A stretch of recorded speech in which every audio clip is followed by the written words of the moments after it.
Welcome, everyone. I'm Angelo Robles, host of the Angelo Robles podcast and the founder at Family Office Association. I know many of you, well, probably just a couple, have been wondering, where are you? It was the summer. I was busy, mainly business, but personal. And at my core organization, Family Office Association, we're simply getting back to doing a lot of in-person private dinners, roundtables, and events. And you can learn more about that later on in the program. For those that aren't members, I'll share a little bit about how you can learn more about Family Office Association. I'm also working on 2 master classes, a big research project, and just a lot of things to be of value to my audience and to my members, and felt that taking a little bit of time off from the digital interviews in the summer probably made sense. But we're back. I don't know if I'm going to be doing 2 or 3 a week, but we'll definitely be doing multiple per month. And we have great guests lined up. And I am really excited about today, how Gen Zers can create multiple $1 million streams of income. Now, of course, not all of you will do that. Some of you will do 8 figures, 10 million and up, who knows? Some maybe very little. It really is going to depend on you. And we're going to talk a little bit about that today. And by the way, don't be limited by Gen Zers. This applies to people my age, to millennials, to Gen X, to really all generations. An opportunity for freedom, which is what creating income streams, owning resources that generate capital also is another way. To have a level of freedom with your optionality and flexibility. We'll get into all of that. But why don't we start by introducing our special guest today? That would be Jeremy Worden, W-E-R-D-E-N, entrepreneur. Jeremy, it's been a while. Welcome to the show. Angelo, thank you for having me. It's great to have you. So for my audience, when I say it's been a while, I actually did see Jeremy at an event on Web3 that we hosted in New York just about a week ago. That was a lot of fun. And I connected with Jeremy a couple of weeks prior to that, but I've known Jeremy for about 3 years from a little bit of a different perspective than what he's doing now. So I think it's important to lay the foundation and the groundwork for all of you to understand where Jeremy's coming from and my questions to him, and how we're really going to get to it about how really you should, like, not that you could, I'm going to go with you should be making millions of dollars a year. And here's going to be one idea where you could do that. So, Jeremy, why don't I start? It's an unusual first question, but in the context of our discussion, I think it is important. How old are you?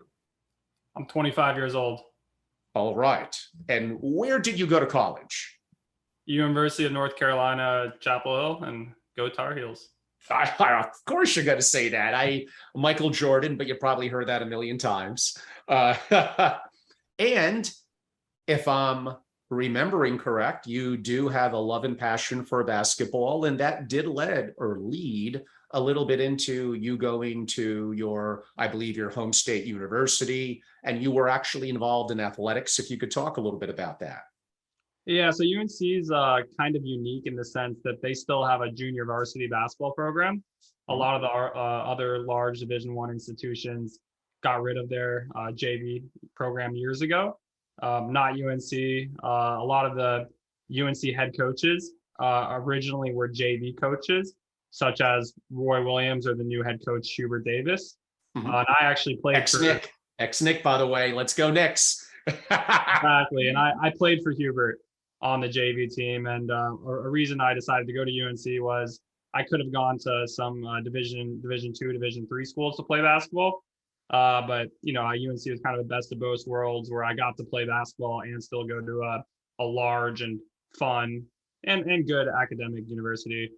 So for me, it made sense. Now, of course, did you have any idea while you're in college that you would be doing what you're doing now? No, not really. I definitely, my journey and my path has, meandered different ways. And I had no idea I'd be where I am today. And, definitely take it one day at a time, and you just kind of keep your head down and keep working. And, you can look up, I guess it's been 3 years since I graduated, and I can look back and say, wow, all right, I'm glad, I'm glad I am where I am. And what was your major in college? So I majored in uh, actually I made up a major. UNC lets you do that. Emerging technologies was the name of my major, and then I minored in computer science and entrepreneurship. Excellent. Uh, what was the most valuable lesson? It does not even have to be strictly from an education perspective, but the most valuable lesson that you learned in college. Uh, I mean, I think I realized at a school like UNC, it's definitely a well-funded university. Definitely, has a variety of programs and courses, but there isn't a lot of hand-holding. My younger brother went to Georgetown, and they had mandatory meetings with their faculty advisor. Whereas at UNC, I mean, you didn't really have that, or maybe you did once every couple of years or something. But it was just a school where there's resources, but you really have to go out and get it. So it was a lesson, I guess, of just kind of there are things for grab, but you really need to go out and get it to make the best out of it. For sure, for sure. And I think that's a big change for a lot of people going from high school to college is a lot of times like you're just on your own, whether you make it or not. I mean, yeah, the professors care, but it's different than the engagement with your teachers, quote unquote, in high school. And that really causes you to grow up, or at least I hope it does. Uh, do you feel like you always were entrepreneurial, even going back to when you were younger, even pre-college? Yeah, I mean, I'm a classic example of someone who had a landscaping business when they were in their teens, and I babysat. So I always liked making money, and I'm not wasn't really given much of it. So like if I wanted to have any like means of doing anything, I needed to go out and make some money. And kind of yeah, always had a dream of running a company, but definitely didn't act on it. Sports was my number one priority growing up, and then early on in college, it was definitely the most important thing to me. But just being someone who's hyper competitive, and I think that's kind of what happens when you love sports. When my basketball career was just pretty obvious that I wasn't going to make it on the varsity team and make it to the next level, I saw entrepreneurship as a good outlet for my competitiveness, and trying to build companies, build products, work with clients, work with customers. That was just being a part of a team, working with others. It was just kind of a natural place to channel my competitiveness and athletic kind of prowess. There are certain professions, engineering and certainly others, where a pure intellectual firepower, your dedication to that is obviously very important. No offense to most entrepreneurs, including me, and I believe what you're doing now. You want to be open, have a perspective of lifelong learning. And I think you really want to be tough. You want to be resilient. Because I think what you're doing now, which we're holding that off a little bit, it's less to do with pure academia intellect, although that plays partially into it. A lot of it is just due to that you think you could do things, and then you actually go out there and have the culture, the strategy, and the execution, and I'm sure failing and learning to do it. And maybe that implies potentially keeping active during college and working, because you just learn, you kind of learn how the world really works. Absolutely. Yeah. And I mean, there's always, 10 reasons to do something, 100 reasons to not do it. And definitely everything I've done, every decision I've made business wise has been, there's a lot that can go wrong, but you know what? I'm just gonna try it anyways. And I'm never gonna know unless I try. So yeah, definitely that rings true. And in terms of you growing up, whatever, again, before you went to college or home environment. So in all the entrepreneurs and family offices and billionaires I talk to, I wouldn't say there's any one perfectly defining. Some come from a wealthy background, some middle class, some broken homes, and they were just driven. So there's a variety of different things. But in terms of what made you think openly to be entrepreneurial, was there anything in your upbringing that helped to foster that? Uh, I mean, I guess I would look at obviously everybody kind of looks at their family members, and I kind of looked at my dad, who was, really hard worker, really smart guy, but always kind of been a corporate guy. And, always ultimately it's been, someone else, he's always worked for someone. And, I could tell his mood dictated a lot by, his bosses and, them moving him around to different positions. Mhm. Whereas my uncle was a lawyer who, kind of hated his job, or, hated his work. And then actually started a distillery. Well, first actually used his law background to change the law in the town he was from, and opened a distillery that ended up being pretty successful. And kind of comparing, contrasting, my uncle went for his dream and had success, and definitely had his ups and downs along the way. It wasn't, he was constantly selling his brand. So always kind of giving off that entrepreneurial confidence. Definitely, there's always more to the story than meets the eye. But just comparing, he went for it, and then, my dad kind of, did his thing, and, lots of respect there. But I was like, I'd rather go for it and see what happens, and not at least have the live and die by my own sword. Okay, so you graduate college, you have a background in technology and websites, and that sounds great in today's world. Obviously, that's very important. Uh, what did your career path, if I could call it a career path, look like when you were, and probably in your case, I think a transition junior into senior year, and how that kind of played out? Yeah, so sophomore year, so I played on the JV basketball team freshman, sophomore year, and then in the middle of my sophomore season, I was like, yeah, I'm not making varsity. Kind of looked around and saw the competition, and just kind of ran the numbers and was like, yeah, I'm probably not going to make it. So first thing I did was, I was at that time I was going to be CS. Actually, at that time I was going to be a CS major, so I wanted to try and get some technology internships at a tech company. Actually, my dad works at a tech company out of Boston, and applied there and got rejected. I got rejected at every other internship I applied for. And to me, I was like, I have good grades. I really, I've done activities. I'm a student athlete, and I have good grades. I mean, I just don't see why I'm getting rejected everywhere. And if that's going to happen, I'm just not, like, I hate this. Like, I hate relying on, having a 2-hour interview where I talk to 4 different people, and I bleed my heart and soul to them and tell them I really want to do something, and then they just send me an email after, sorry, you didn't get it. And I applied even UNC as a business school. I didn't get into the business school. Again, I had above the grades you needed. I thought I was a good, good candidate. But I realized, I had friends whose, family were alumni, different reasons why they got it and I didn't. And I was just like, all right, at this point, I can't rely on anyone or anything. Like, I've got to do something for myself. And then sophomore year, that's when I started my first business. The first one I did was a productivity tool for college students. Ended up, built out a web application, had a good bit of users, but it failed. Ultimately, was not making any money, was losing money. Like, all the savings I had were pretty much drained. Pivoted that business because at that point, had made a tech product, and a lot of people were reaching out saying, hey, it looks like you built something cool. Can you build something for me?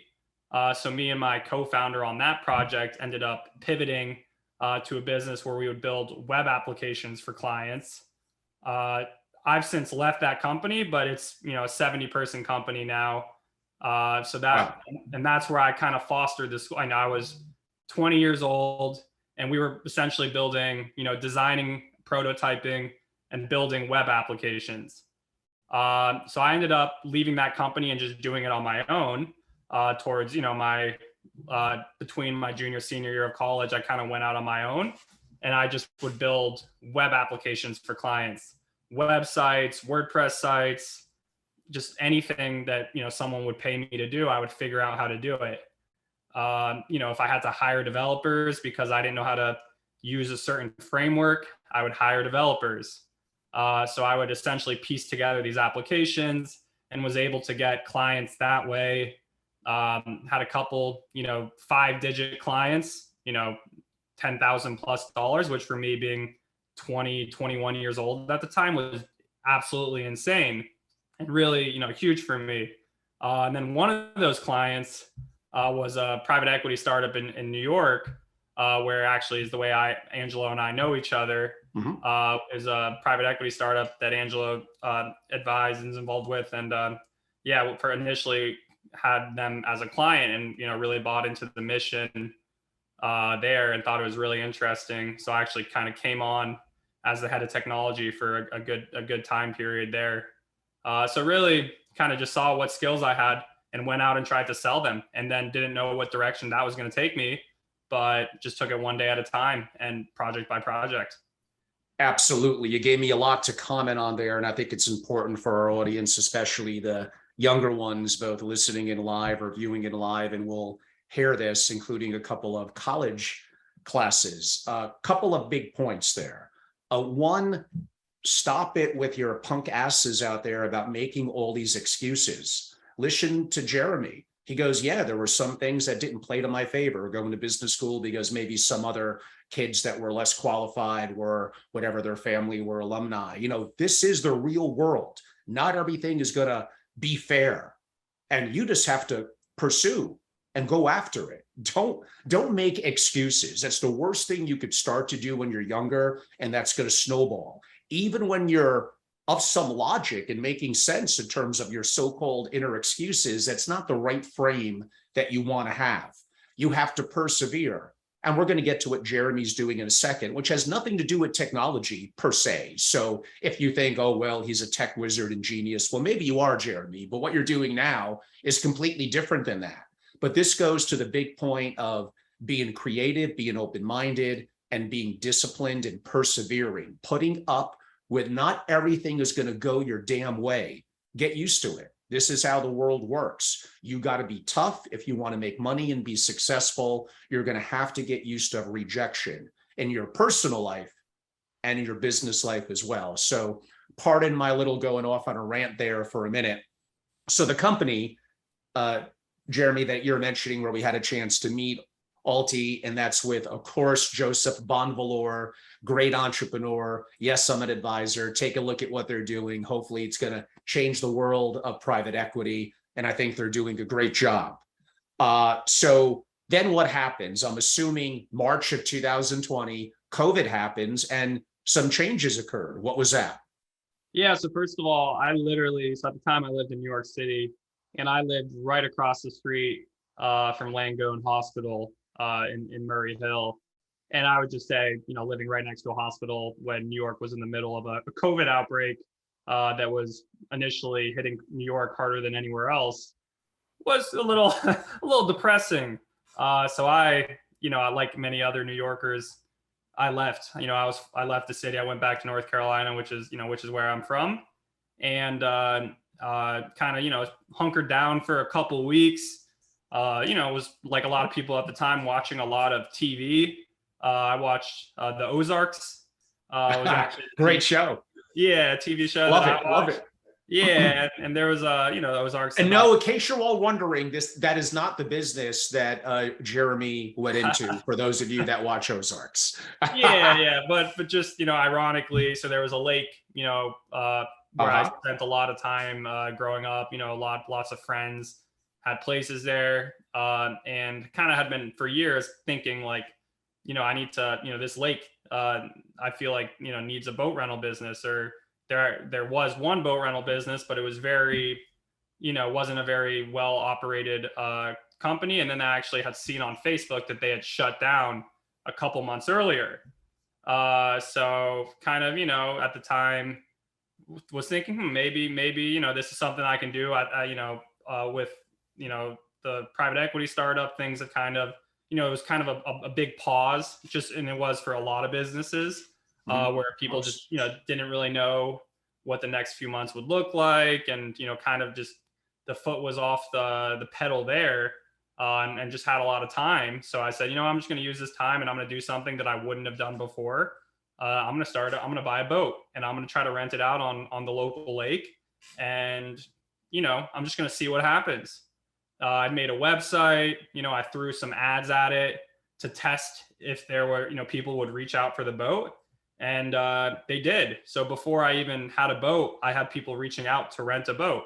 So I found a boat online. If I could do a timeout there for a second, Yeah. Jeremy, because you said a couple of really important things, which is generally what entrepreneurs do.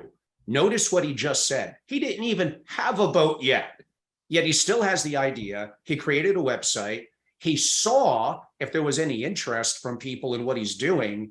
And now his ass has to get moving in terms of getting a boat. But that's the way to do it. Isn't it better to see if people are interested first before you make a capital outlay? And these are all things that may be different than what you learn more formally in school. But in the real world, this is kind of how it works. I have a couple of questions. So, okay, Ozarks was a bit of an inspiration, beautiful backdrop with the scenery. I remember that season 1, 2, when they moved down there and you were probably watching that. The actual lake itself, how do you go about getting an arrangement with, I don't know, the company that manages it, that you could have what's called a slip, a dock? How did you go through that logistically? Yeah. So what we did initially was put it on dry storage. So we literally had to take boats on and off the lake. Since then, now we manage, and this is something that kind of came, like we manage 6 lake houses on that lake, of which we own 3 of them. So now we kind of like shift them between the houses, take them off the water. But yeah, initially it's just like, all right, we got a storage spot right off the boat ramp at the park, at the lake, at the campground park, and literally just gonna. Did you need a pickup truck to get it to the lake, or like how did you do that? Yeah, exactly. Yep, needed a truck, and yep, exactly. And then now have a crew. But yeah, initially I'm the first rentals I literally drove 50 minutes. And for you to have access to the lake, did you have to pay a company for your boat to whatever, use it for an hour, 3 hours, 4 hours? Yeah, so it's a public lake park, so we got to pay a permit, like an annual permit, to have our boat on the water. I called and asked and said, hey, I want to do a boat rental business. Like, just want to check with you guys. Is that okay? And then, hey, where I can keep the boat. And oh yeah, we have spots available at our storage yard. You can keep, obviously, just try to be really nice and build a relationship with the enforcement figures there. And figured out the logistics. That was the first step. All right, do I have the logistics figured out? Now that I've had, I'm first, need insurance. Okay, well, there's a peer-to-peer platform called Boat Setter that offers peer-to-peer insurance. It's very prohibitively expensive. They take like 50% of each booking. But again, I was just trying to test it out, or I think they take 40%. But at first I was just trying to test it out. Found a boat on Facebook Marketplace that was $5,600 and included a trailer. So what kind of boat was that? A 1999 25-foot crest with so a pretty old boat. In hindsight, that was kind of a risk getting as your first boat, a boat that it may not have been working very long, but got it. And for those unfamiliar, including a lot of the younger ones that are more active on Instagram and other platforms, explain Facebook Marketplace. Yeah, it's just kind of, or I would say, are you familiar with Craigslist? But so essentially, it's just a peer-to-peer marketplace where you can buy and sell pretty much anything through Facebook. Very underrated, I would say, state. So Facebook actually can be good for some things. I know it's hard to believe, surprisingly. Okay, so you and how much were they asking for this boat? $5,600. And what did you pay for it? Well, yeah, paid. I obviously looked at a ton of boats. Wasn't the first one looked at, but it was $5,600, and just said okay. It was in South Carolina. The boat was probably like 6 hours away, but it was like, holy crap, this one looks like a good deal. I'd done my research online to figure out what type, what are the things you need to look for in boats, and like vinyl flooring is important in a rental versus carpet, because Yeah. you're getting all this dirt, blood on the, people fish, so you don't want carpet because then it absorbs stains. So it kind of matched that criteria, and literally was just like, okay, we'll buy. I didn't even want to negotiate. It was such a good deal. Just, hey, I'll be there. We'll be there tomorrow. Or So like you had a truck with a hitch, you went and got it. actually You rented figured that. rented a truck with a hitch Yeah, initially. like exactly. I mean, this goes again. Oh, but like I don't have a pickup truck, so therefore I can't go and get it. Well, figure out a way to make it happen. A family member, a friend, or damn it, just go and rent one. I mean, things aren't just gonna fall in your lap. Like you gotta go and get it, which is again the great gumption that you did. Okay, so you go and get this boat, whatever it was, what, $5,600. You bring it to where you needed to bring it. You already have the website up. You're already getting inquiries, so you're probably ready to rock and roll. What time of year, to help give context, was this the early summer, late spring? This was like late March. So this was Okay, literally so it like, still was pretty early in COVID. yeah, very March. early in COVID. Yeah. And who was your first customer on that boat? Yeah. So the first customer, and kind of like the parlay, um, the parlay into kind of the Airbnbs, was the first customer was staying at a lake house Airbnb, and they were renting for I think like, I don't know, 11, 12 days. We're renting a lake house, and they rented a boat pretty much for the entirety of their stay, which again, it was a $5,600 boat. I think they paid $2,200 to rent it for 10, 11 days, of which, at the time, 40% went to insurance. Cause again, I was using a peer-to-peer website that had really high insurance costs, but it was still like profit of 1,300, 1,400 on a $5,200 investment. So I'm just like sitting there just like, whoa, holy crap. Like and they prepaid the entire thing, so I had that all in my pocket, like the day they rented it. And, that was just like, all right, that looks like I got to find more boats. Like more people were reaching out for them. Well, I mean, just 1 second, Jeremy, just on that boat alone, again, this old boat, $5,600 in March of 2020. By the end of the summer, 6-7 months later, approximately how much revenue gross did that boat get you? Yeah, so I'd say on average we were renting it about 400 a day, and it was probably rented, I don't know, every day of the month minus maybe like 4 or 5 bad weather days. So yeah, I'd say for the next, up until September, April to September, which the timing here was great for a boat rental business, just to kind of add disclosure. Think about the times we were in. Everybody was in their house. There wasn't seen as very many, safe activities that you could do that were like COVID friendly activities. Boat rentals was definitely something that was outside. When you're on the boat, there's wind everywhere. It's just like the perfect COVID activity. So the demand was absolutely nuts that first summer, like insane. So I'm putting some math together. That boat, this old boat, grossed you tens of thousands of dollars. Yeah, exactly. It grossed each month was probably about a $10,000 month.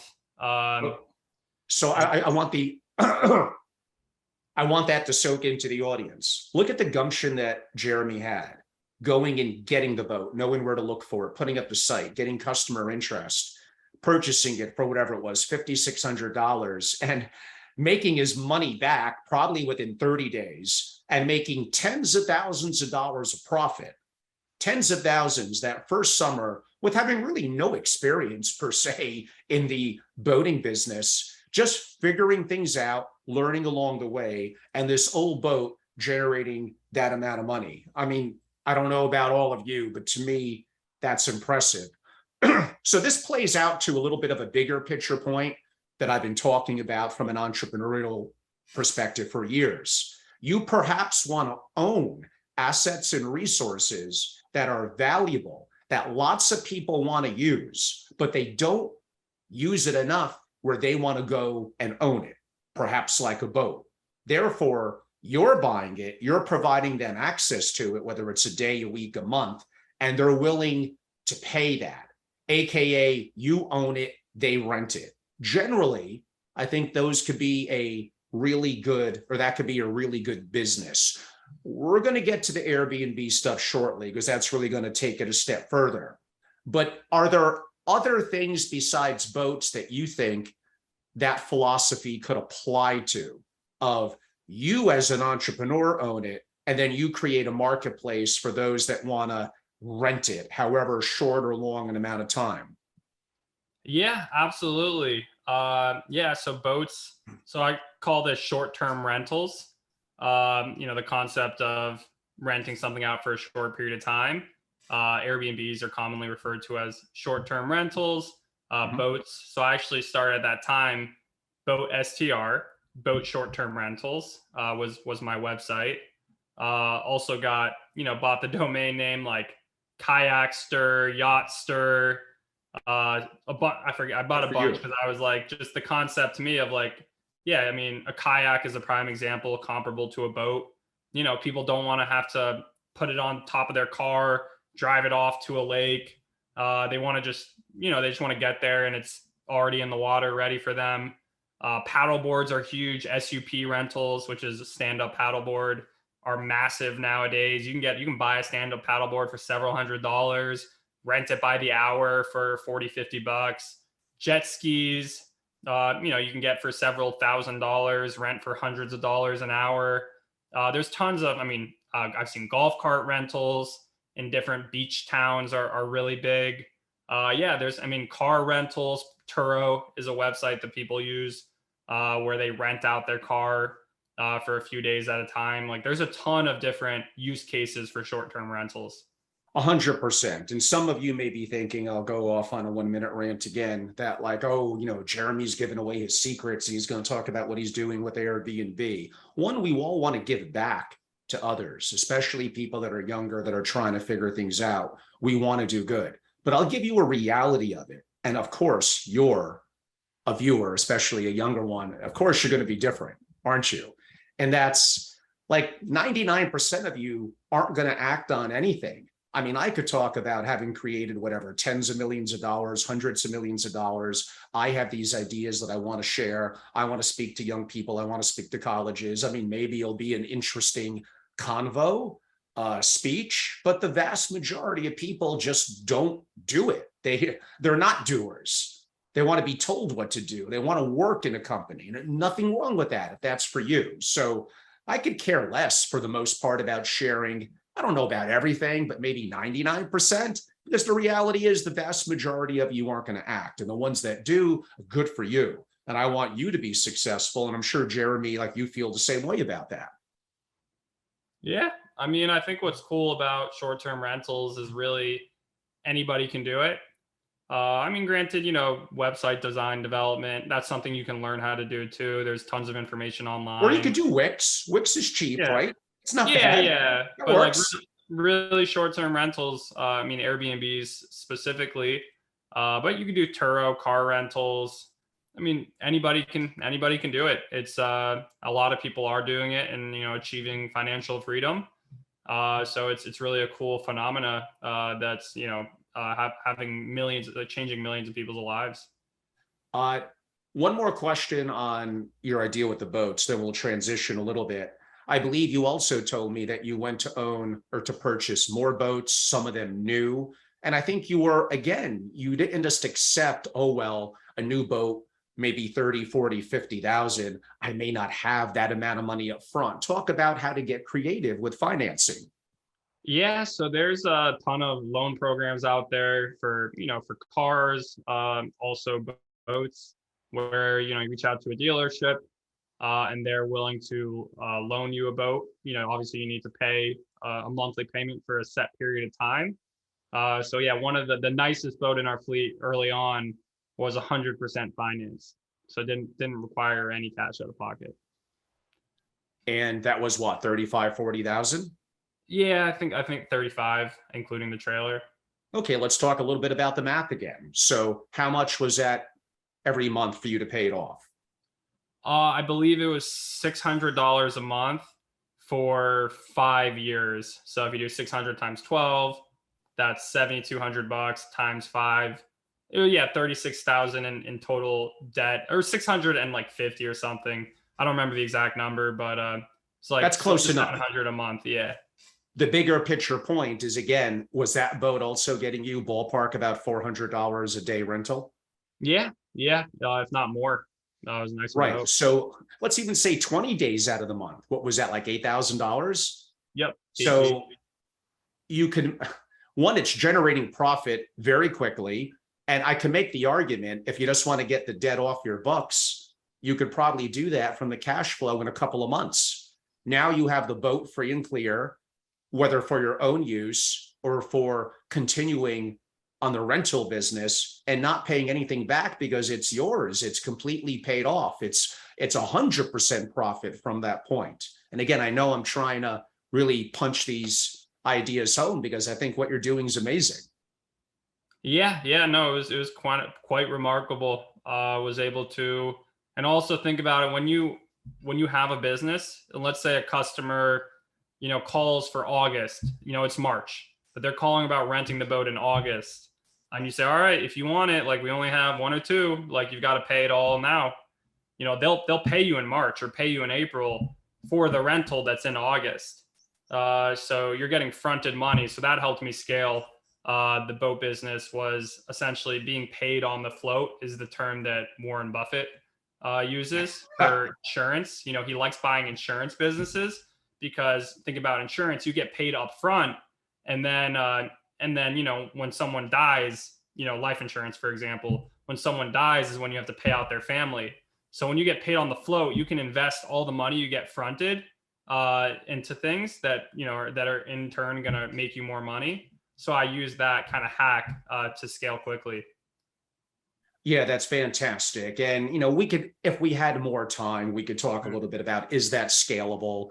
It'll be a Mhm. little harder, but the answer is yes. So that principle of whatever, now owning 5, 6, 7 boats, in theory, you could do that with 20, 30, 40, 50, 100. Yes, you'll have to have different lakes. You're probably arguably in multiple states. It's a little Mhm. bit more complex from running a business and a logistical perspective, but absolutely it's doable.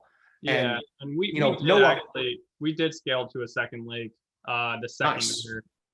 We did actually then take the boats and move them back to the first lake this year. Mhm. I made a business decision, that I wanted to take the cash from the boats and really scale the Airbnb business. It's hard to focus on scaling multiple businesses at the same time. So I just decided, because you get so much money to invest, do you invest it everywhere, or do you take the cash and invest it kind of at growing one type of thing? So I made the decision to scale the Airbnb business, but yeah, we did scale it to 2 lakes, and we could have done more. Of course. And you're a perfect transition to Airbnb. So I'm assuming there's several ways that you could go about this. One, you could simply manage properties if you have no capital at all or no access to capital or family capital, get experienced in the Airbnb business and make money. Two, you could simply purchase property with yourself or investors and Airbnb it out and make more than you would in a traditional longer term year-long rental. Or three, uniquely, you could arbitrage. That's an example of you rent a property and then you quote unquote Airbnb it out, but you have the long-term commitment.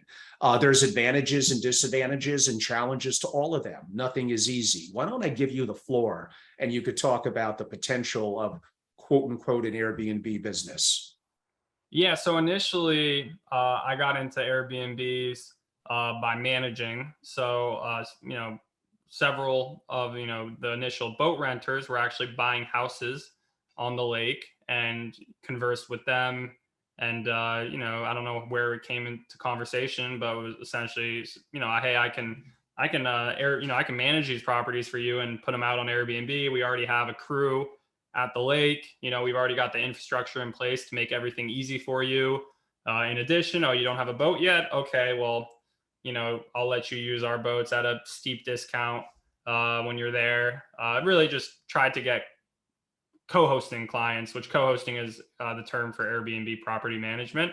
And when Uh, you do that, if you don't mind, how much are you charging of a percentage of what's coming in? so my fee is 20%. The range that I saw online was like 15 to 35% of gross revenue.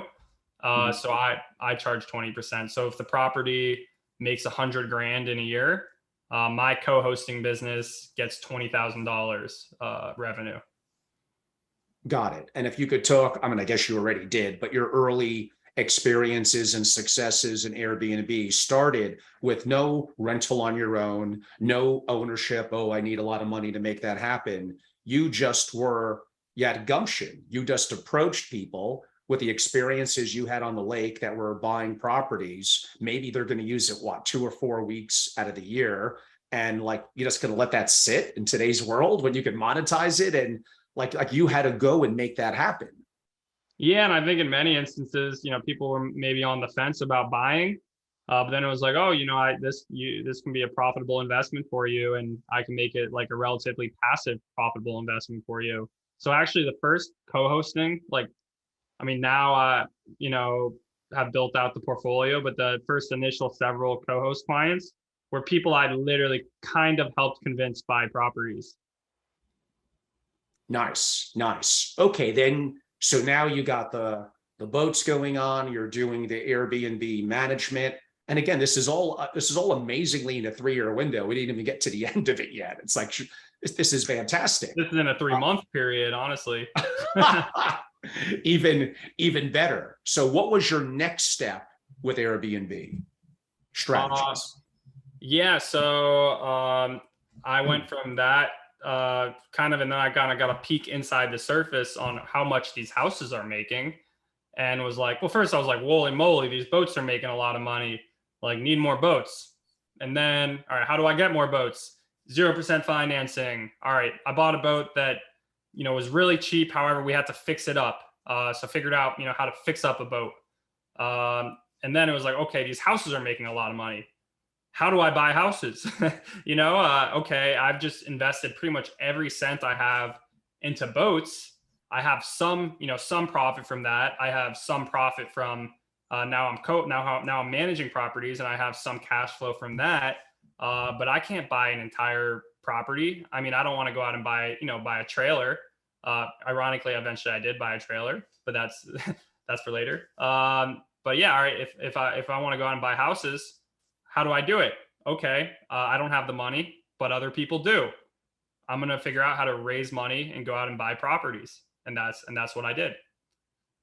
So initially, you had some of your own capital, but again, you had, I'm assuming, family, friends. You had a network of people you've met, even during your time more active in New York, that were simply investors. So you went and looked at the legal structures, I'm assuming, to do that, to make that happen. And where was the first property that you purchased? So the first several properties were on the same lake that I had a boat business and that I had a property management business. That was the first several houses. If you don't mind me asking, what was like the average cost of like a lake house in that lake in North Carolina? So the prices have boomed in the last like 2.5 years. True. So I mean, the first house, 400 to 450 to 585 was like first, second, third house. But now like the house we bought for 400 is probably $1 million house, $1 million plus house. Wow. So the appreciation was great. And did you do nuts appreciation?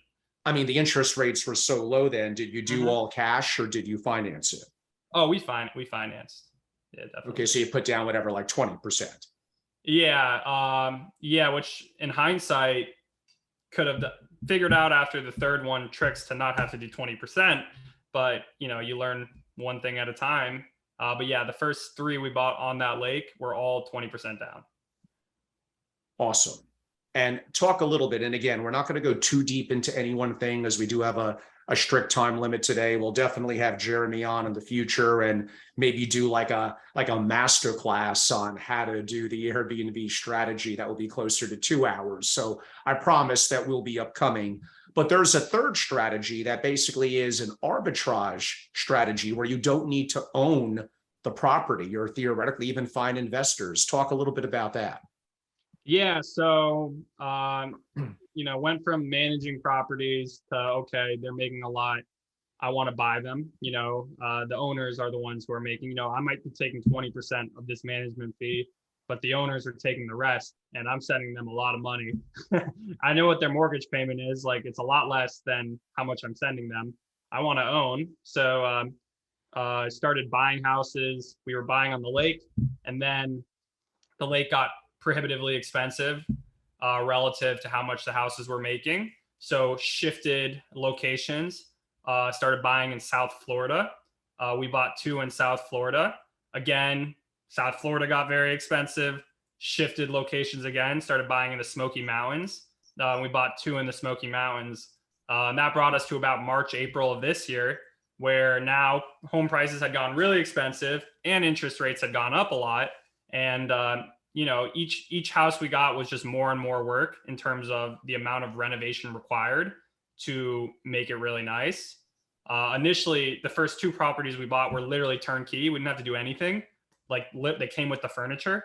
But by the time we were getting to the later houses, it was like we were literally adding, finishing an unfinished basement. Like, the only way we could find deals and find profit was to do a lot of work on the houses ourselves. So I literally learned how to like renovate houses, which is something I didn't even know how to hammer in a nail. 2 years before. So going from that to learning how to do, anything about boats, to learning, how to renovate properties, was just something I had to learn on the fly. But then got to a point this year where home prices had gone up, interest rates had gone up, the math for home buying didn't necessarily make as much sense, and learned that you could rent properties and then re-rent them. And this is known as Airbnb arbitrage, when you rent from a landlord and then furnish it, put it up on Airbnb. When you do this, you don't have to put a down payment on the property. You don't have to get a loan. You literally just need to throw in some furniture and get it up and running. And started doing that this year, and have been growing the portfolio that way. Now I got some questions. Does the person you're renting from, let's call it the homeowner, do they have to know that you're actually not going to be living there? You're going to be doing an Airbnb or short-term rental strategy? I definitely recommend being upfront with them. And the question is, how come they don't say, oh, like maybe I should be doing that? Why am I letting you get all the arbitrage and profits? Yeah, a couple different reasons. For my main landlord, literally his business model is flipping properties, getting them rented, stabilized. When someone rents your property, they're stabilizing the building. And that is important to a bank. So let's say they buy a $200,000 property, they flip it, they put in $100K to renovate it, and now they want to go to a bank and say, hey, this is a $600,000 property. It's called a cash out refinance, but essentially you pull out cash. And I don't need to get into finance terms, but essentially they need someone else to rent the property from them to then go to the bank and say, hey, look here, this house is now a more valuable house. Give me a bigger loan. So what I partnered with home flippers initially, and I said, look, the day your property is renovated, literally the day, I will move in that day. So for them, they wanted to pull their cash out. They're sitting, they're in pain until they're able to refinance and pull cash out. So a partner like me who says, I will literally move in the day you're done, is an appealing partner. Oh, for sure. And you did hint at it earlier, and I was actually going to bring it up. Like I know people that have their own single family office built around what they've done in trailer parks and mobile homes. Think of like Jimmy Goldstein in LA, who's kind of a colorful, unique figure, and others that have been wildly successful.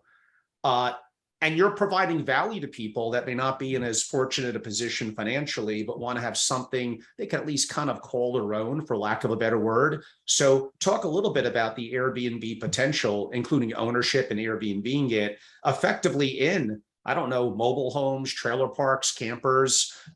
If you could talk a little bit about that.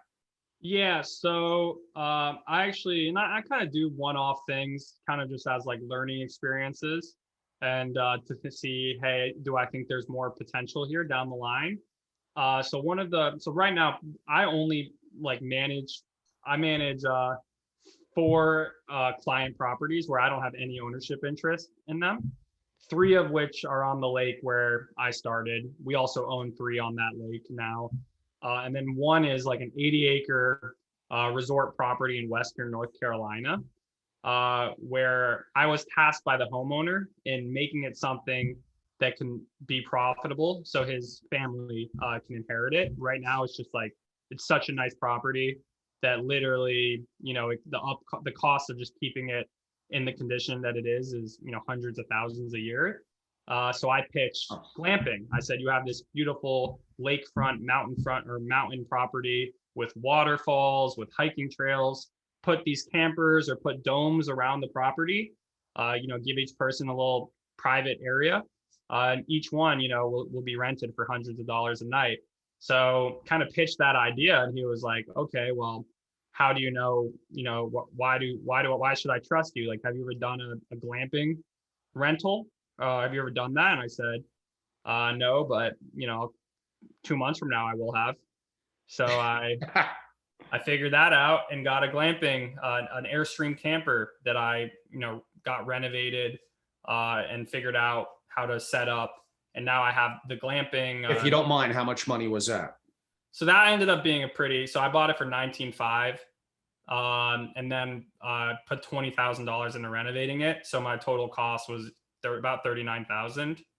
And then a variable I didn't consider ahead of time, that site prep. If you're going to put it somewhere, it needs utilities. So the site prep was, you need electricity, you need water, you need, to plug into, how do you get rid of waste? So it's about 10 grand for setup. So I went all in 50 grand. Granted, it was a big tax write-off. Vehicles over 6,000 pounds, you can write off 100% of the purchase. And Wow. In year one, it's called section 179 of the tax code. We don't need to get into that, but it all, to me, in the back of my mind, I was like, okay, it's a learning experience. It's something that I might be able to scale. It's going to be profitable because we're going to rent this thing out at, 100, 200 bucks a night. So it's going to be a good investment. Okay, but that's in kind of rural North Carolina. Did you have the confidence that would rent for a certain number of days during the season that you would need it to? Yeah. So the one I currently have up and running has been renting. And since I launched it in, I think, June, early June, it's been probably 80-90% occupied. So it's been pretty high. Wow. And again, this sounds similar to what you did on the boats, where it, relative to your $50,000 investment, okay, maybe the payoff isn't quite as quick as it was on some of the things you did on the boats. But again, this is generating profit from you, even if you finance that 50K, like effectively, like, boom, like right there. Yeah, I could have financed that 50K. I ended up doing with a fixer upper Airstream, which in hindsight maybe should have just, bought not an Airstream that was, 30, 40K and financed the whole thing. But exactly, like 2020. But that's and you got good experience, and you learned, I guess you could say, a little bit of a lesson. I mean, everything that you're describing, from when we spoke about the boats to the Airbnb strategy to some of the unique things you're doing, when we mentioned kind of the campers and that impact, these are all things, any one of them individually, that could create $1 million streams of income. Not saying it's easy. It's not. It's no guarantee. There's things that could go wrong in real estate, in the rental markets. We could go on and on. Nothing's going to be without risk. But any one of them individually could create millions of dollars of gross income. Would you agree? Yeah. I mean, and they add up on each other. Each new boat, each new house, each new camper, one of them's not going to get you there, but I think I have 25 rental units at this point. I started with one. Now I'm at 25 2 years later. And you can get up to the seven figures. I mean, maybe in the future when we have you back for kind of an Airbnb masterclass, and I would look forward to that. But we could also even have future conversations about how to scale, how to make this into something that may even have an exit. Maybe it's like a private equity firm or something. So there's like lots of really intriguing things that I think that you're doing that I find very fascinating. You have a hard stop, and I do want to do 2 or 3 minutes in a close, but just in case you have to run, I am going to give you a chance to, maybe briefly recap, if you want, in 1 minute what you said, and how people that may have an interest in reaching out to you or following you on social media, how they could do that. Yeah, so I try, over the last year, I've tried to take a lot of the knowledge that I've acquired and gained and share a lot of my experiences online through my Instagram and TikTok accounts, which are both my name, Jeremy Worden, JEREMYWERDEN. So yeah, I'd give me a follow there, and I really do try to, I put a lot of time into, just creating helpful content and helpful materials. But really, yeah, and to recap, just I was somebody, and I am somebody who is willing to try things out, things I'm uncomfortable with, things that I don't exactly know how they're going to play out, and go for them. The first thing I ever did, for all sakes and purposes, was a failure. But if I hadn't done that, I wouldn't have done what's next. If I hadn't done what's next, I wouldn't have done what's after. So I'm not personally fearful of failure that much at this point, because I know even failing often leads to good things. Exactly. As long as you can, have takeaways and learn along the way. So yeah, my words for everybody is just, be smart, don't risk so much where you can put yourself in a bad situation, but don't fear, you shouldn't fear failure. For sure. And you're going to have to run in about 40 seconds. I'll do a 2-minute close after you go. I don't want you to be late for your meeting, but I'm assuming with Airbnb, it's almost self-marketing, since you get the Airbnb brand, their marketing and their website about how it promotes things. But some of the other things that you're talking about, and maybe supplemental to Airbnb, it is getting fluid on technology, on websites, and probably most importantly, social media. And it doesn't need to be hard. You mentioned Facebook Marketplace for buying the boat, Instagram and other platforms, and even videos you could create on YouTube, create a groundswell of interest around these assets and properties and resources that you own, creating interest in them from what's called a rental perspective. And no, you don't have to go to 4-year college on social media to figure that out. You could probably get a crash course in 1 day and should know how to do it. Yeah, I recommend learning from YouTube University. Honestly, even when I was in school, that's how I would learn school concepts, was YouTube University.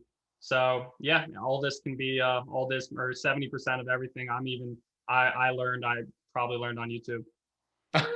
Yeah, that's more and more of a common refrain that I hear lately. I'm going to do about a 1 to 2 minute close. Jeremy, I know you may have to go. For the audience that's still with me, again, everyone, I'm Angelo Robles, the host of the Angelo Robles podcast and the founder at Family Office Association. We're a global membership organization dedicated to among the world's most wealthy and successful families. You can learn more about us at familyofficeassociation.com. There is one underlying theme that Jeremy spoke about, besides what I noted about perseverance, resilience, discipline, and coming up with an idea that you could leverage and multiply, kind of like he's done. Again, in theory, creating multiple $1 million streams of income. But among the things I talk about is effectively escaping from the matrix. Many of you are graduating college and really don't know what's next. You're not exactly sure what your career path is going to look like. And the career path will likely look very different than it did for even your older brothers and sisters, let alone your parents. The world is very, very different now. And in some ways, it is a little scary. So how you escape kind of the mundane and what's going to be, again, the average where most of you are unfortunately going to fall into, is to escape the matrix. Probably the number one thing you have to do is create money, create multiple streams of income and make money, a lot of money. We all define that differently. And from there, there's various strategies on real assets and Web3 and crypto, on having optionality where you live, passports, and a variety of other strategies that with some level of confidence, I'm not saying it's perfect, that you could then implement, but without having capital and resources, it's very, very hard. It may be easier said than done. Yeah, get rich. That's the way out of it. But there's definitely truth to that. And some of the things we shared today with Jeremy are ways that you could do that. Follow me on Instagram. That's Angelo Robles Meta, as in metaverse. You all by now know my YouTube platform. It's at Family Office. I'm active on Twitter as well. Thank you all for watching or listening today. We hope you got value out of it. Again, I'm Angelo Robles, Robles, and very much look forward to next time. Jeremy, thank you for your time today. Yeah, thanks for having me, Angelo. And yeah, anyone reach out if I can be helpful with something. My Insta DMs are there. So thanks for having me. All good. Thanks so much. Thank you, everyone.